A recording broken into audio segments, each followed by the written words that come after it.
Well, the federal government's pandemic modeling is coming under fire from researchers who warn the numbers of COVID-19 infections in Canada could be much higher than Health Canada has predicted. Amir Attaran is a professor in the Faculties of Law and the School of Epidemiology and Public Health at the University of Ottawa. He joins me now. Professor Attaran, good to see you again. Thanks for being here. Hi, Peter. First of all, tell me about your study, what your team has done here and who was involved. Let's start there. Let's get the background on this study. So this is an epidemiological modeling study. It was done by scientists at the University of California, Berkeley, San Francisco, London, and here in Ottawa. And so it's an international team of people who do know how to do modeling and make epidemiological projections. What we did is we took the best available data from Canada, which, by the way, is extremely, extremely poor. Because the government censors the data that they disclose to scientists. And with whatever we could get, we tried to track the future of this epidemic in terms of what the next year looks like, depending on different scenarios of social distancing. Okay, let me stop, if I can, let me stop you there for 1 second. So the government censors the data it provides to people like you? It does. How come? Well, you'd have to ask the government, but it certainly sounds like a very third world thing to me to do, because what the government receives, the federal government receives data from the provinces on cases, hospitalizations, the outcome of the hospitalizations if someone was successfully discharged or, God forbid, died in hospital. Those data are collected by the Public Health Agency of Canada, which in turn gives it to Statistics Canada to publish. But somewhere in that handoff, the Public Health Agency is censoring which province the case is located in. They're removing the geographic information, and I think it's to spare embarrassment to the provinces. But what it's really doing is obstructing science and making the quality of forecasts and the ability to get out of this mess safely worse. Okay, so let me walk through. So what precisely did you and your colleagues look at? We looked at all cases that had been reported to the Public Health Agency, about 9,000 of them as of last week. And out of that, we could infer one thing looking backwards and one thing looking forward. Backwards, we can tell that it looks like the peak of the first wave of this pandemic passed towards the end of March. Hallelujah. Wonderful. But that's only the first wave. Looking forward, we can tell that when all of Canada eventually gets out of self-enforced isolation, this epidemic will come back with a vengeance. And it will do so in a way that does make people sick. There's no way around that. But what we can do is we can plan the release from self-isolation in a way that minimizes deaths. And that, of course, matters. Okay, so let me stop you there for a second. So last week, the federal agency said that even with relatively strong epidemic controls, up to 10% of the Canadian population could become infected. What do your projections say? Oh, 10% is garbage. I'm sorry, that's an unscientific garbage estimate from the federal government. What we know and what has been demonstrated by scientists outside of our study, scientists everywhere, is that nobody expects this to stop at 10%. The reality is that infection only begins stopping in a population when enough people in the population are immune to the infection. And that threshold lies somewhere in the 50, 60, or 70% range, not 10%.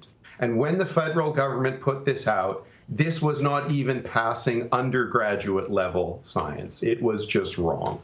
Okay, so I mean, as I listen to you, I'm wondering, well, how can that be? What's the purpose of putting out the modeling if the modeling doesn't meet sort of basic scientific tests for credibility? Well, it certainly doesn't meet that, Peter. I mean, the federal government released the results of what they claim to be a model, but did they release the method behind the model? No. Did they release the data they put into that model? No. Did they release the estimates or the parameters upon which the model is built? No. Every school kid knows that when you do math, you have to show your work. The federal government didn't show its work. It just showed the result. This is not how scientists anywhere in the world ever work. We always publish our result, plus our method, plus what raw data we had that went into it. And for the federal government not to understand this proves to me a profound level of scientific illiteracy in the place where competence and scientific training and scientific skills now matter the most. Okay, so the bottom line for people watching, I mean, the federal government released modeling estimates last week that said anywhere from 4,400 deaths to 44,000 deaths over a 12 to 18 month outbreak, even with the mitigation measures in place. So right. What people want to know is, okay, are those numbers too high? Are they too low? If the government's not telling me what I should expect, what are the real numbers? Are we better or worse than people are telling us? We're both. We are better in the sense that it appears we have passed the peak of the first wave of infection. We are worse in that the federal government's supposition that 10% of us or thereabouts will be infected with strong control measures and that the wave will be over by the fall is dead wrong. And when it comes to the question of what to do next, I think the federal government has not planned this. What we hear the Prime Minister saying is it's going to take months. He's right. He's right about that. But do you want to go into those months with no scientific game plan about how to reopen the country in the way that is, number one, safest, number two, swiftest while being safe, number three, minimally damaging to the economy? I think the answer to that is obviously yes. But that's going to take a degree of scientific skill that the federal government has not shown. In fact, they've really shown scientific incompetence with the data and the presentation that Theresa Tam gave last week. All right, so what you're saying is Canadians should, the federal government should, and Canadians should be allowed to see a plan for reopening the country, because that conversation, as you alluded to, is picking up now. Everybody, sure. And we see more terrible economic numbers today, and that's going to fuel that conversation about getting things back to, quote, normal as soon as we can. You're suggesting what we need to see is the science behind a plan that says we're going to do this at this point, this at this point, this at this point, and here's why, because the science tells us that's how to do it. And if we play it the right way, if we play it with a scientifically informed playbook, we're not going to be able to prevent people getting sick. Only a vaccine can do that, and a vaccine doesn't exist. But what we can do is we can minimize the deaths, and that's a pretty worthwhile goal. And we can also not make the mistake of moving too slowly, which is terrible for our economy, terrible for the mental health of Canadians.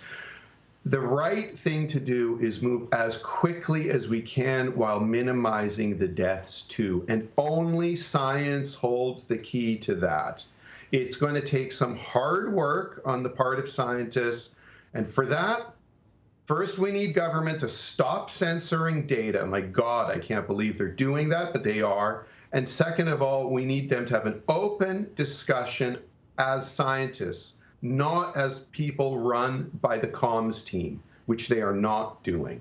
All right, Amir Attaran, thank you for your perspective again today. Good to talk to you. We'll talk again soon. Thank you, Peter.